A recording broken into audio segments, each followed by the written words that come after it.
How to create custom location on Instagram. So, when you're doing a story or post, you should be able to get that option directly once you are editing that specific upload.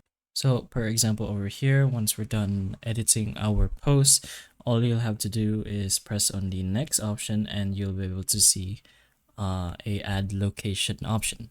That's pretty much where you can add your custom locations and whatnot. So just go ahead and press on that and search for a location. So we're gonna go ahead and search for the location that you wanna add. In our case, this. But if you want it more specific, in your term custom, press on preview and map, as you can see over here.